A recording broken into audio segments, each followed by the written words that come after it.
नमस्कार दोस्तों, कैसे हैं आप लोग। स्वागत है आपका इस यूट्यूब चैनल पर। दोस्तों हम लोग आज पढ़ेंगे संसद में विधेयक। ठीक है, संसद को हम लोग बहुत ही अच्छे से पढ़ रहे हैं भाई। जो लोग नहीं देख रहे क्लास कोई बात नहीं, लेकिन ये समझ लो कि जो आपको पैड ग्रुप में नहीं मिलेगा ना, वो आपको यहाँ पे फ्री में मिल रहा है।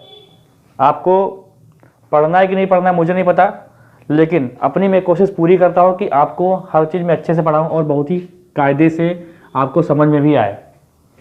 तो हम लोग क्या पढ़ने वाले हैं, संसद में विधेयक। ठीक है, तो हेडिंग डाल लेते हैं भाई, संसद में विधेयक। ये विधेयक क्या होता है? देखिए, विधेयक को अंग्रेजी में बोलते हैं बिल। क्या बोलते हैं भाई? बिल बोलते हैं। होता क्या है, देखो ये क्या होता है ये समझो। विधेयक एक तरीके से नियम होता है। नियम को पास नियम को पास कराना होता है। जब वो नियम पास हो जाता है तब बन जाता है कानून। मतलब क्या हुआ, जैसे कोई भी चीज़ है, किसी भी कानून को लेके बात हो रही है अभी भी और सदनों में चर्चा हो रही है, तो क्या करते हैं कि इसको लेके आते हैं सदनों में, वहां से पास होता है वो विधेयक, फिर वही राष्ट्रपति जी के पास जाता है, साइन कर देते हैं, तो वही विधेयक बदल जाता है किसमें? अधिनियम में। तो विधेयक को बोलते हैं बिल और अधिनियम को बोलते हैं एक्ट। जैसे कि आप लोगों ने देखा होगा CAB कैब, और कैब बन गया था CAA। ठीक है, तो क्या बोल लास्ट में जो ए का मतलब क्या हो गया, पहले जो बी था उसका मतलब था बिल और बाद में जो ए हो गया था उसका मतलब हो गया था एक्ट, फिर वो एक्ट बन गया था।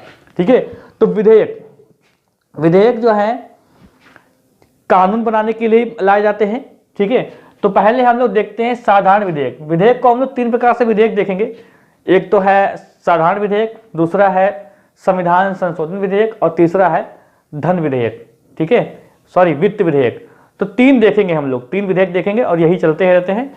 तो पहले हम लोग डालते हैं, क्या डालते हैं? साधारण विधेयक डालते हैं। हेडिंग पड़ती है यहां पर, देखो पहले देखेंगे हम लोग साधारण विधेयक। साधारण विधेयक। नंबर दो डालते हैं संविधान संशोधन विधेयक। संविधान संशोधन विधेयक। जब कोई प्रस्ताव जब लेके जाया जाता है संसद के अंदर तो वो विधेयक होता है उस समय। ठीक है, कोई भी जो लेके जाते हैं ना, अपने जो भी कानून के लिए लेके जाते हैं कि ये संसद में पास कराना है, इस पर चर्चा होती है, वो विधेयक होता है। जब राष्ट्रपति के पास जाता है तब वही बन जाता है आपका अधिनियम। ठीक है, तो यहां पर क्या है, ये है वित्त विधेयक। वित्त विधेयक, वित्त विधेयक। ठीक है, वित्त विधेयक। अब देखो यहां पर जो साधारण विधेयक होता है, पहले इसको पढ़ेंगे, ये कैसा होता है, इसमें क्या क्या चीज होती है। तो ये साधारण विधेयक देखो, साधारण विधेयक क्या होता है, ये भी एक तरीके से कानून होता है। और जैसे कि मान लीजिए कि कोई सजा है, किसी भी जुर्म है, जो भी कत्ल करने का या फिर रेप करने का या फिर कोई भी है, तो उसको सजा का माल्य बढ़ाना है, तो वो वही होता है कानून। ठीक है, वही। तो ये सारे जो कानून होते हैं ये साधारण विधेयक के अंतर्गत आते हैं। जैसे मान लीजिए कोई चोरी करने की सजा, मान लीजिए 10,000 रुपये उसका जुर्माना है, तो उसको कानून बदल के कर दिया जाए 20,000 रुपये। या जुआ पकड़ते सट्टा खेलते हुए कोई पकड़ा जाए, उसका कानून इस समय कुछ और है, मान लीजिए उसको बढ़ा के कुछ और करना हो, तो वही आता है साधारण विधेयक में। तो इसे पारित करना होता है। तो पहले सवाल तो ये आता है कि साधारण विधेयक किस सदन में सबसे पहले लाया जाता है। तो साधारण विधेयक किसी भी सदन में लाया जा सकता है, किसी भी सदस्य के द्वारा लाया जा सकता है, चाहे वो सरकारी हो चाहे वो गैर सरकारी हो। सरकारी और गैर सरकारी मैंने आपको बताया था कि देखिए, मंत्री परिषद के जो सदस्य होते हैं वो होते हैं सरकारी, और जो मंत्री परिषद के सदस्य नहीं होते हैं वो होते हैं गैर सरकारी। ठीक है, जो सरकारी सदस्य के द्वारा विधेयक लाया जाएगा उसको बोलेंगे सरकारी विधेयक, और जो गैर सरकारी द्वारा विधेयक लाया जाएगा उसको बोलेंगे गैर सरकारी विधेयक। बस सिंपल सी बात है। तो ये जो साधारण विधेयक होता है, ये सदन के किसी भी मतलब जो सदन होता है ना, किसी भी सदन में इसको लाया जा सकता है। तो नंबर 1 यहां पर पहले हेडिंग डालता हूं मैं, साधारण विधेयक। साधारण विधेयक क्या होता है ये अच्छे से जानो। साधारण विधेयक देखो यार, एक बार चेक कर लो कि मैं सही से लिख रहा हूँ, शो कर रहा है सही से, बहुत अच्छा शो कर रहा है। कभी कभी बहुत अच्छा शो करता है, कभी कभी बिल्कुल ही ब्लर या बिल्कुल ही डल हो जाता है। ऐसा क्यों होता है यार, पता नहीं, ये लाइट की कुछ बात होती है क्या। चलो, तो देखो साधारण विधेयक क्या होता है। ये नंबर 1 पॉइंट ये है, किसी भी सदन में लाया जा सकता है। किसी भी सदन में लाया जा सकता है। नंबर 1 तो बात ये हो गई। नंबर 2 बात ये हो गई कि किसी भी सदस्य द्वारा, ठीक है, किसी भी सदस्य द्वारा लाया जा सकता है, यह बात हो गई नंबर 2। ठीक है, यह बात हो गई नंबर 2। तीसरी बात यह है कि देखो यहां पर समझो, राष्ट्रपति की अनुमति नहीं चाहिए इसमें। लाने से पहले राष्ट्रपति की अनुमति की आवश्यकता नहीं होती है कि आप कोई बिल लेके आने वाले हैं और उसकी जो है आवश्यकता राष्ट्रपति की अनुमति लेनी जरूरी है। तो राष्ट्रपति की अनुमति लेनी जरूरी नहीं होती है, ये बाद का काम होता है। पहले इनकी अनुमति बगैर ही कोई बिल लेके या विधेयक लेके चला आता है। ठीक है, दूसरी बात होती है कि देखिए राज्यसभा को अगर लोकसभा में लाया गया है, हाँ इसको देखो, ये जो साधारण विधेयक होता है इसमें साधारण बहुमत द्वारा इसको पास होना होता है। मतलब 50% उसके ऊपर का वोट, 50% प्लस 1 वोट साधारण बहुमत। तो लोकसभा में अगर लाया जा रहा है तो लोकसभा में क्या होता है, जितने सदस्य होते हैं उसका 50% निकाल के 1 प्लस कर दो, उतने कम से कम सहमति होनी चाहिए। अगर इसकी सहमति साधारण विधेयक पर लोकसभा में नहीं मिलती है तो ये माना जाता है कि भैया सरकार के पास बहुमत ही नहीं बची, सरकार के पास बहुमत ही नहीं है। अब क्या हो जाएगा, अविश्वास प्रस्ताव ले आएंगे वो विपक्ष वाले, क्योंकि ये मैंने कल आपको बताया था कि 50% प्लस 1 वोट लाना जरूरी, सहमति लाना जरूरी होती है। ठीक है, यहां पर साधारण बहुमत द्वारा ये साधारण जो विधेयक होता है वो पास कर दिया जाता है।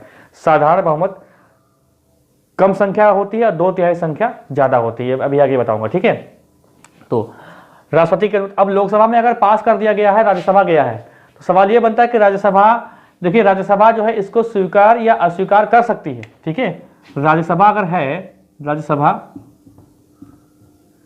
इसे स्वीकार या अस्वीकार कर सकती है।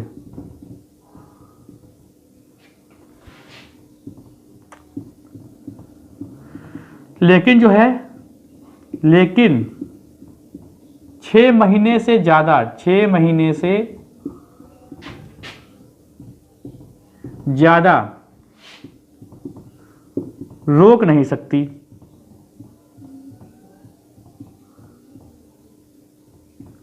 ठीक है, 6 महीने से ज्यादा राज्यसभा जो है, भाई राज्यसभा में कोई जरूरी से पास अस्वीकार कर दे, मान ली वहां पर सहमत नहीं आई रही, वहां पर साधारण बहुमत द्वारा इसको पास नहीं किया जा रहा, तो स्वीकार करे या अस्वीकार करे, लेकिन 6 महीने से ज्यादा रोक के नहीं रह सकती है। 6 महीने के ज्यादा रोक नहीं सकती है ये। ठीक है, देखो 5वां पॉइंट ये कहता है इसका है कि मान लीजिए कि साधारण विधेयक लाया गया, इसमें मतभेद हो गए, राज्यसभा और लोकसभा में मतभेद हो गए। अब यहां पर तो पास हो रहा है लेकिन यहां पर पास नहीं हो रहा, तो क्या कर देते हैं भाई, इसमें क्या करते हैं, संयुक्त बैठक बुला लेते हैं। तो राष्ट्रपति जी अगर ये मतभेद, देखिए लोकसभा और राज्यसभा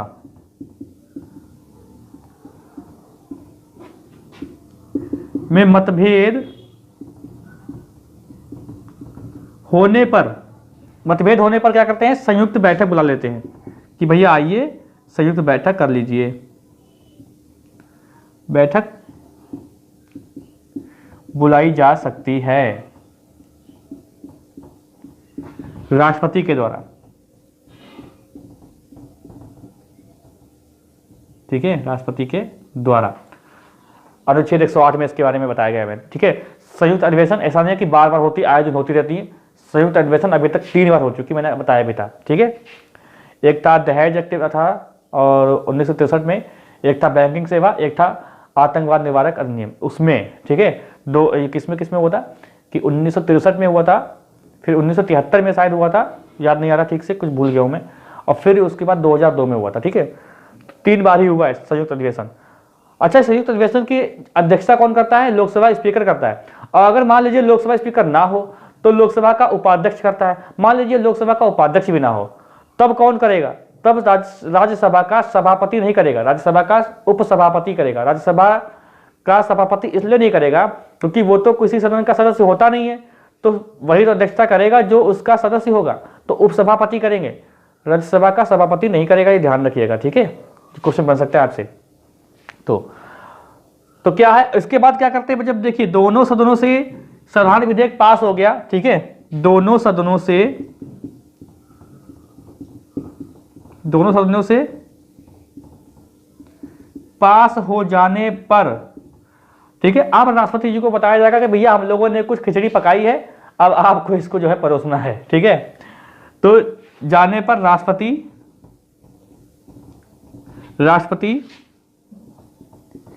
तीन चीजें कर सकते हैं, इस पे साइन करेंगे, रुक जाओ, इस पे साइन करेंगे,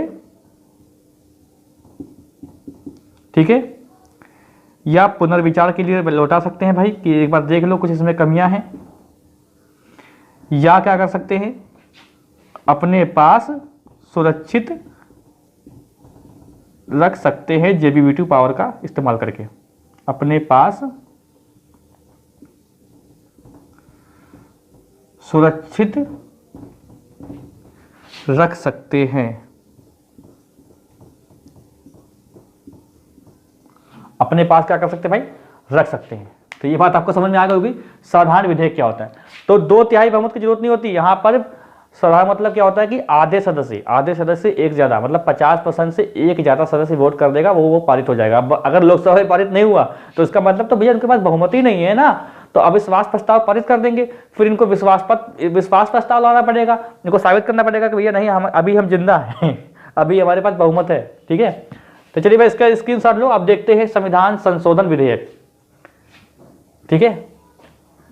संयुक्त बैठक इसमें बुलाई जाती है अनुच्छेद 108 के तहत, ये ध्यान रखिएगा, ठीक है। और ये मोस्ट इंपोर्टेंट बात आपको ध्यान रखनी है कि इसमें जो राष्ट्रपति जो होते हैं बुलाते हैं खाली, अगर क्वेश्चन ऐसे आता है संयुक्त बैठक को आहूत कौन करता है, तो भैया ये करते हैं राष्ट्रपति।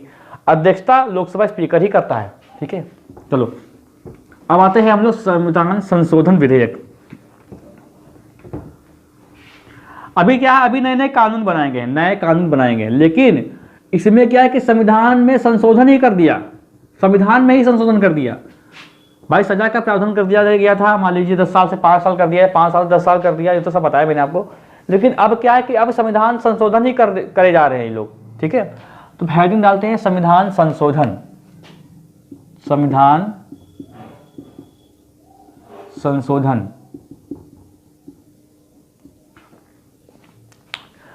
बातें कॉमन है, किसी भी सदन में लाया जा सकता है, ठीक है, किसी भी, नंबर 1 किसी भी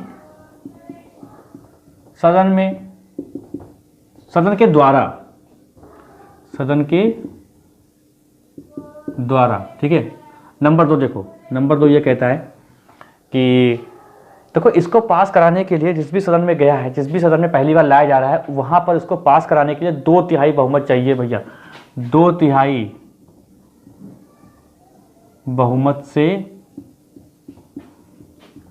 पास होना चाहिए, ठीक है। 2/3 बहुमत से पास होना चाहिए। अच्छा एक चीज सुनो, जैसे कि संविधान के किसी भाग में संशोधन किया जा रहा है, इस पे बात चल रही है, बिल आया है, अभी एक्ट नहीं बना है, तो क्या हुआ कि जैसे लोकसभा में किया गया, तो लोकसभा में कम से कम जितने सदस्य हैं ना लोकसभा के, ये मतलब नहीं कि बीजेपी पार्टी के कितने, लोकसभा के कुल सदस्य कितने हैं, उनका 2/3 बहुमत इस बिल को पास कराने के लिए चाहिए। फिर ये राज्यसभा में जाएगा, ये राज्यसभा में है तो वहां पर भी 2/3 बहुमत से पास होना जरूरी है, फिर वो लोकसभा में आएगा। तो बात करते हैं कि लोकसभा से ये बिल पास किया गया, अब गया है राज्यसभा में, राज्यसभा में भी 2/3 बहुमत से पास होना जरूरी है, ठीक है, वहां से भी पास हो गया। अच्छा एक बात और है, कुछ संविधान संशोधन ऐसे भी होते हैं, कुछ विषय ऐसे भी होते हैं जिसमें राज्य की विधानसभाओं से भी पारित होना जरूरी होता है। जैसे कि जीएसटी लागू हुआ था, तो 2016 में 101वां संविधान संशोधन, उसमें क्या हुआ था कि राज्यों की भी स्वीकृति की अनिवार्यता थी। जो बहुत ही महत्वपूर्ण विषय होते हैं उनमें राज्यों का भी रोल होता है, तो देखो यहां पर लिख लो कुछ विषयों पर, सभी विषयों पर नहीं, कुछ विषयों पर राज्य की विधानसभा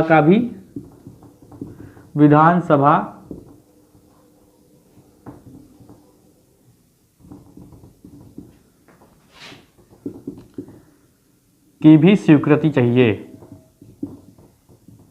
वहां भी पारित कराना पड़ेगा। सभी राज्यों की विधानसभा से नहीं बात हो रही है यहां पर, अधिकतम राज्य मतलब आधे राज्य, जितने भी राज्य हैं, यानी कम से कम कम से कम की बात करें तो कम से कम 15 राज्यों की विधानसभाओं के राज्यों की विधानसभा, कम से कम 15 राज्यों की विधानसभाओं से यह पारित होना चाहिए, ठीक है, तब जाके ये काम बनेगा। ठीक है, यहां पर देखो एक चीज बहुत ही मोस्ट इंपॉर्टेंट बात यह है कि इसमें संयुक्त अधिवेशन का प्रावधान नहीं है, इसमें संयुक्त अधिवेशन नहीं है। ठीक है, देखो ऐसा सुनो बात, जैसे कि मान लो कि ऐसा होता है कि कोई भी कानून बनाना बहुत ही मुश्किल काम होता है, जब दोनों सदनों की सहमति होती तभी बनता है। ठीक है, चाहे वो साधारण विधेयक हो, चाहे वो संविधान संशोधन हो। अच्छा, ये 368 के अनुसार आता है। ठीक है, अनुच्छेद 368 ये आपको याद रखना है, क्योंकि ये सीधे सीधे क्वेश्चन बनता है कि संविधान संशोधन किस प्रक्रिया में है, किस अनुच्छेद में 368। हालांकि 368 जो है अलग ही पार्ट है, इसको हम लोग आगे पढ़ेंगे कभी जो आएगा ये। ठीक है, तो देखो इसमें संयुक्त अधिवेशन की बात नहीं होती है। हाँ, मैंने बताया कि कोई भी कानून जो होता है उसको बनाने में इतना आसानी नहीं होती है भाई। लोकसभा में भी पास होना कभी कभी मुश्किल हो जाता है, 2/3 बहुमत ज़्यादा हो जाता है। ठीक है, 2/3 बहुमत ज़्यादा होता है और 50% कम होता है, ये तो जाहिर सी बात है भाई।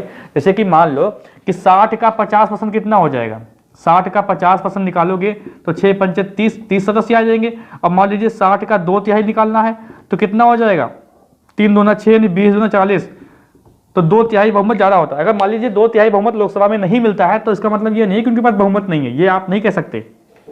समझ गए कि नहीं?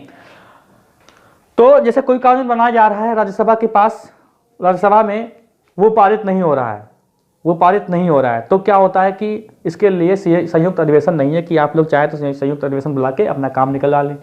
साधारण विधेयक में तो ऐसा होता है। अब साधारण विधेयक में जब संयुक्त अधिवेशन होगा तो भैया पास होना उसका 100% श्योर है, क्योंकि 545 245 से काफ़ी संख्या ज़्यादा होती है। ठीक है भाई, 545 में पूर्ण बहुमत की सरकार है या फिर मिलीजुली भी सरकार है, तो भी इससे ज़्यादा ही संख्या इसमें होगी 545 में। और कुछ 245 में कुछ उस पार्टी के सदस्य भी तो होंगे, तो वो तो समर्थन करेंगे ही। ठीक है, डर ये सताता है हम लोगों को कि ऐसा ना कहीं हो जाए कि कुछ भी संविधान संशोधन हो जाए, और ये हो भी सकता है। देखो जो दिमाग में चल रहा है, जैसे मान लीजिए कि लोकसभा में पूर्ण बहुमत से सरकार है, बहुत ज़्यादा उसमें सदस्य हैं एक ही पार्टी के, ठीक है, और वो कोई भी संविधान संशोधन बिल लाते हैं तो वहाँ से पास हो गया। अब धीमे धीमे क्या होता है कि राज्यसभा में भी उनके सदस्य सबसे ज़्यादा हो गए हैं, तो वहाँ से भी पास हो जाएगा। सुनिए बात को, क्यों सदस्य कैसे ज़्यादा हो गए? देखिए, जब किसी भी पार्टी का जो पार्टी के सदस्य होते हैं वो राज्य की विधानसभाओं में भी वही उसी पार्टी के सदस्य हो गए, तो जो राज्यसभा के जो सांसद होते हैं उनको राज्य की विधानसभाओं के जो विधायक होते हैं वही तो वोट करेंगे, तो अपना ही पार्टी का नेता चुनेंगे वो। ठीक है, तो मान लीजिए कि लोकसभा से भी पास हो गया और राज्यसभा से भी पास हो गया, तो यहां पर अभी बात जो है गड़बड़ नहीं हुई है कि इनकी मनमानी चलेगी। कुछ ऐसे विषय, महत्वपूर्ण विषय हैं जो राज्य की विधानसभाओं से भी पारित होना चाहिए। अब क्या है समस्या कि राज्यसभा में भी उसी पार्टी की जो है सत्ता चल रही है, राज्यसभाओं में भी ज़्यादा से ज़्यादा राज्यसभाओं में उसी पार्टी की। मान लीजिए ए पार्टी है, ए पार्टी जो है बहुत ही ज़्यादा बहुमत से लोकसभा में बैठी है, लोकसभा में भी है ये, ठीक है, इसके ज़्यादा सदस्य हैं, और राज्यसभा में भी इसके ज़्यादा सदस्य हैं, राज्यसभा में भी ज़्यादा सदस्य हैं। इसको कोई भी बिल पास कराने में कोई समस्या नहीं होगी। ठीक है, और राज्य की विधानसभाओं में भी इनके ज़्यादा सदस्य हो गए हैं, मान लीजिए। ठीक है, मान के लीजिए, आप लोग जानते हैं।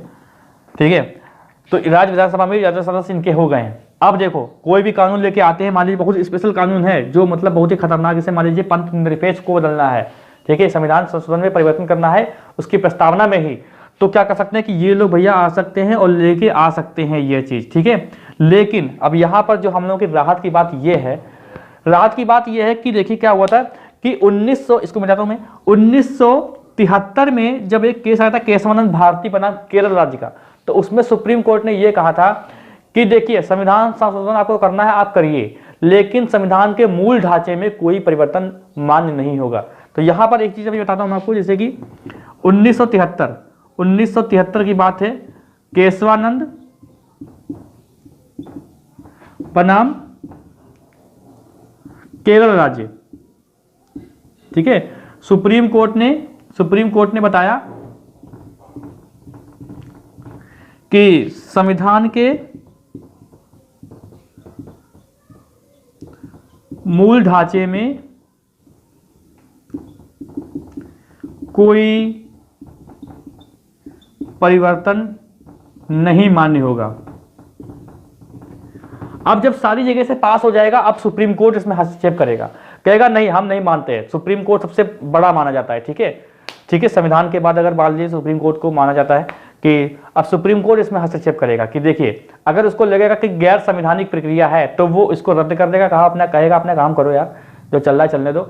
सुप्रीम कोर्ट के पास ये पावर है, न्यायपालिका हमारी स्वतंत्र है, तो ऐसा ये होने से रोक देगी। अगर ऐसा होता भी है, राज्यसभा से भी पास हो जाएगा, लोकसभा से भी पास होगा, राज्यसभा से भी पास होगा, राज्य की विधानसभाओं से भी पास करवा लेंगे। लेकिन अब ये सुप्रीम कोर्ट की बात आ जाएगी कि भैया नहीं, हम इसको पास नहीं होने देंगे। ये जो है हमारे हिसाब से, हम लोगों की जो पीठ बनी है, ठीक है, उसके हिसाब से ये गैर संवैधानिक है, इसको आप पारित नहीं कर सकते। ये सुप्रीम कोर्ट के पास पावर है, इसलिए डरने की कोई बात नहीं है, ठीक है।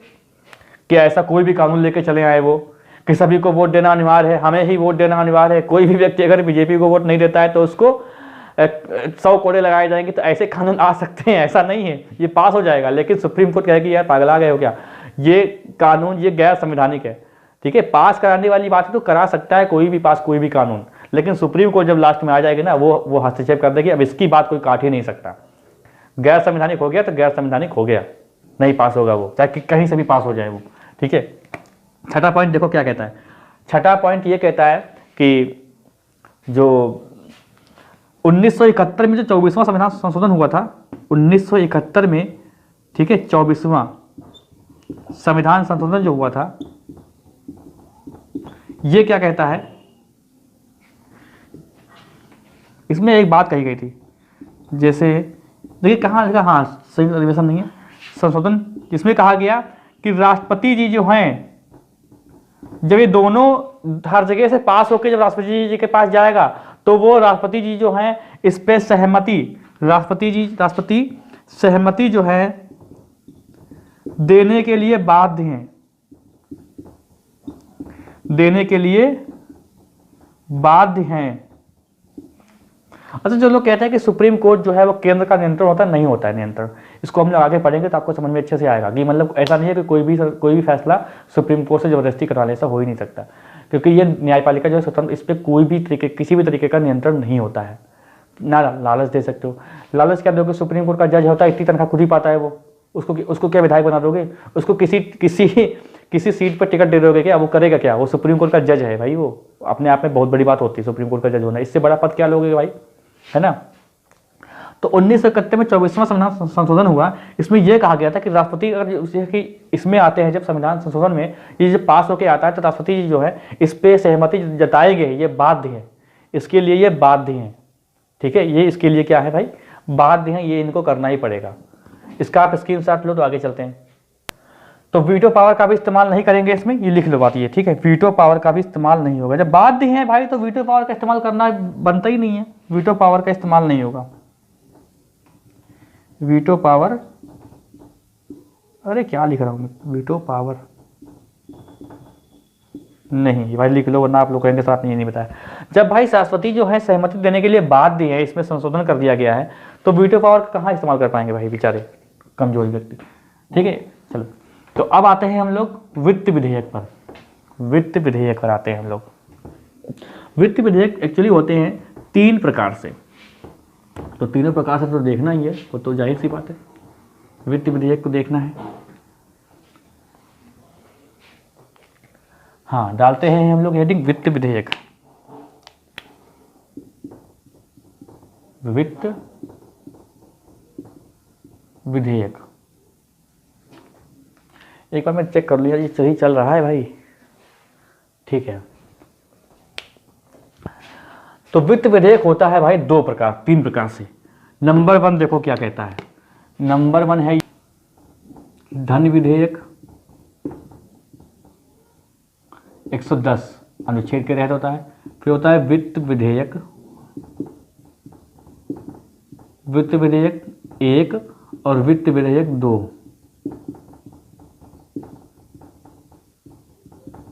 ये 117 फर्स्ट क्लास में, ये 117 सेकंड क्लास में। अच्छा देखो, संविधान संशोधन देखिए 3 प्रकार से होता है, ये मैंने बताना भूल गया था मैं आपको। देखो क्या होता है कि पहला तो ये होता है कि जो मैंने बताया कि संविधान विधेयक जो संविधान संशोधन विधेयक होता है वो दोनों सदनों से पास होना जरूरी होता है, ठीक है, 2/3 बहुमत से पास होना जरूरी होता है। एक होता है स्पेशल वाला जो राज्य की विधानसभाओं से भी पास होना जरूरी होता है। तीसरा वो होता है जो साधारण विधेयक की ही तरह काम करता है, जैसे कि आपने देखा होगा CEA वगैरह, जो उसमें संविधान संशोधन कुछ हुए हैं लेकिन वो साधारण विधेयक के अंतर्गत ही माने जाते हैं, ठीक है। वो साधारण विधेयक के, जैसे CEA आया था नागरिक संशोधन वाला, तो वो साधारण विधेयक के अंतर्गत ही माना जाता है, ठीक है। चलिए अब आते हैं धन विधेयक पर। सबसे पहले देखते हैं धन विधेयक क्या होता है। तो धन का खर्च और व्यय से संबंधित जो भी विधेयक होते हैं वो धन विधेयक होते हैं, ठीक है। तो लिखो भाई, लिखना क्या है, देखो धन विधेयक। धन विधेयक क्या होता है ये सोचो। तो धन के आय व व्यय से संबंधित विधेयक क्या होते हैं, धन विधेयक होते हैं। संबंधित विधेयक धन विधेयक होते हैं। नंबर 2 बात देखो क्या कहता है। नंबर 2 ये कहता है कि इसे लोकसभा में ही पेश किया जाता है, सबसे इससे पहले लोकसभा में ही लाया जाता है, ठीक है। लोकसभा में ही, ये मंत्री ही लाते हैं, ठीक है, मंत्री ही लाते हैं, लोकसभा में लाया जाता है। लेकिन एक यहाँ पे बात दोस्तों ये है कि नंबर 3 की, कि राष्ट्रपति की अनुमति चाहिए भाई। इसमें राष्ट्रपति की अनुमति चाहिए। राष्ट्रपति की क्या चाहिए, अनुमति, मतलब इसको लाने से पहले राष्ट्रपति को अनुमति चाहिए, ठीक है। और हाँ, आर्टिकल 110 याद रखिएगा। 110 में क्या है, धन विधेयक है, यह ध्यान रखिएगा। चौथा पॉइंट देखो क्या कहता है। इसके अंतर्गत अगर विषय की बात करें, अगर कौन कौन से भाई विषय है ये तो बता दो सर कि इसमें क्या है क्या। तो देखो इसमें क्या है कि जो धन विधेयक होता है इसके अगर मान लीजिए कि सरकार को कर लगाना है या कम करना है, या देखो यहाँ पर देखो कर जो है, कर लगाना है, लगाना या कम करना, कम या समाप्त करना, ठीक है, ये समाप्त करना, ठीक है, ये विधेयक, यही वाला विधेयक लाके किया जाता है। 5वां पॉइंट देखो क्या है, जैसे सरकार, जैसे मान लीजिए है सरकार है, तो सरकार अगर ऋण ले रही है, सरकार ऋण ले रही है तो वो किसके अंतर्गत आती है, ठीक है, मतलब भारत सरकार द्वारा ऋण लेना या उससे संबंधित कोई कानून अगर बनाना है, उससे संबंधित कोई भी कानून में परिवर्तन जो है तो इसी से संबंधित होता है। कानून में परिवर्तन, ये क्या है, ये इसी से संबंधित होता है धन विधेयक से, ठीक है। और भारत सरकार को संचित निधि या आकस्मिक निधि में धन डालना या निकालना, ये विधेयक लाके ही किया जाता है, ठीक है। भारत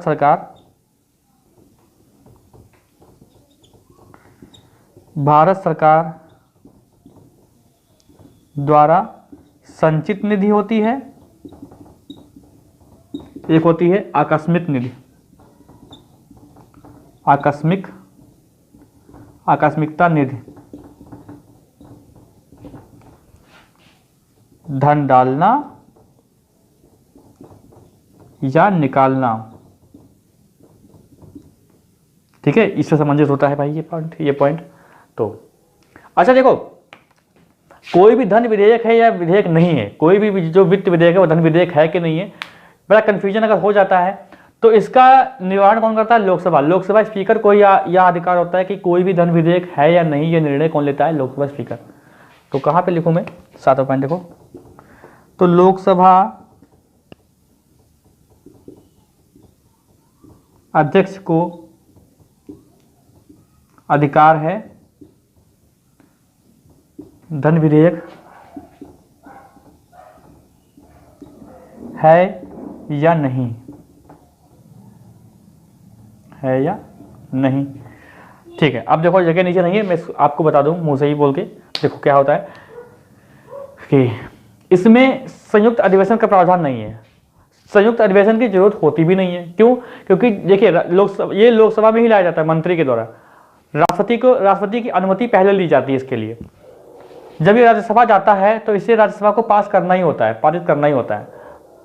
हालांकि कुछ राय देने के लिए फिर से भेज सकते हैं, वो राय मानना या ना मानना इनका ही काम है, ठीक है। 14 दिन तक रोक सकते हैं मैक्सिमम, राज्यसभा में 14 दिन तक रोक सकता है। अगर 14 दिन तक कुछ नहीं होता है तो इसका मतलब ये हो गया कि राज्यसभा से पारित मान लिया जाता है, ठीक है। फाइनली जब सब कुछ होने के बाद राष्ट्रपति जी के पास जाता है तो राष्ट्रपति जी इस पर साइन करते ही करते हैं। क्यों? क्योंकि जब लोकसभा में धन विधेयक लाया जा रहा था तो उससे पहले आपकी अनुमति तो ली ही गई थी ना, तो इसलिए इसको पास करना ही होता है। तो संयुक्त अधिवेशन का प्रावधान इसमें नहीं होता धन विधेयक में, ठीक है। तो आप इसका स्क्रीनशॉट लो, आगे चलते हैं।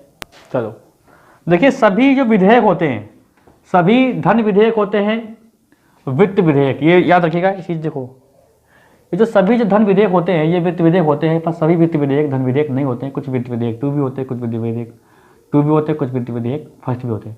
तो सभी देखो वित्त विधेयक के अंतर्गत ये आता है ना, तो अंतर्गत अगर ये आ रहा है तो धन विधेयक, जितने भी धन विधेयक है सभी के सभी वित्त विधेयक होंगे, लेकिन सभी वित्त विधेयक धन विधेयक नहीं होते हैं। ये बात ध्यान रखिएगा, ठीक है। चलिए इसको, अरे चलो अब देखते हैं वित्त विधेयक फर्स्ट, वित्त विधेयक 2। इसको आप समझ लो खाली ऐसे ही। देखिए वित्त विधेयक क्या होता है कि ये भी लोकसभा में ही लाया जाता है, पर इसमें इसमें भी राष्ट्रपति जी की अनुमति होती है, राष्ट्रपति जी की अनुमति लेनी होती है। ये दोनों के बारे में बता रहा हूँ, ठीक है। ये दोनों वित्त विधेयक फर्स्ट और वित्त विधेयक 2, इसमें क्या होता है कि ये हालांकि एक साधारण विधेयक की तरह काम करते हैं। बस फर्क इतना होता है कि इसमें राष्ट्रपति जी की अनुमति लेनी होती है और इसके लिए संयुक्त बैठक बुलाई जा सकती है। बस इतना याद रखो, ठीक है। तो बस चलिए आते हैं अब हम लोग किस पे, भारत सरकार की निधियां, ठीक है। तो भारत सरकार की निधियां, ये भी देख लेते हैं, छोटा सा टॉपिक है।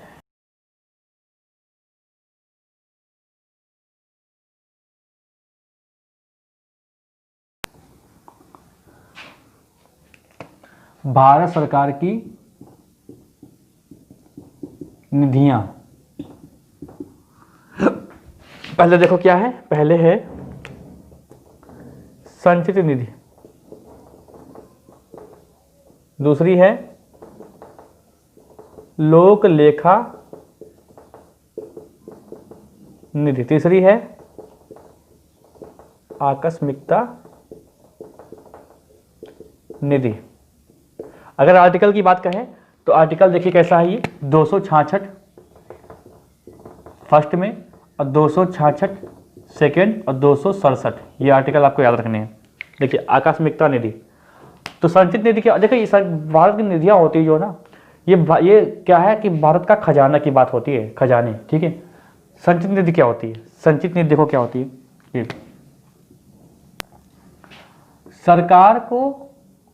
सरकार द्वारा प्राप्त सभी राजस्व,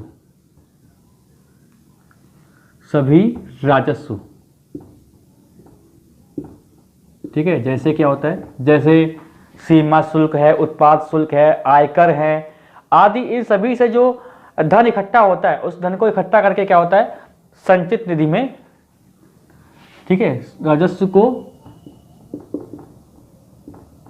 इकट्ठा करके संचित निधि में डाला जाता है, ठीक है। भारत सरकार द्वारा जब ऋण की वसूली होती है ना, भारत सरकार है उसके बाद जब ये क्या होता है, ऋण जो भी कर्ज दिया है उसकी जो वसूली होती है उसको भी इकट्ठा करके संचित निधि में डाला जाता है, ठीक है। तो ऋण की वसूली करके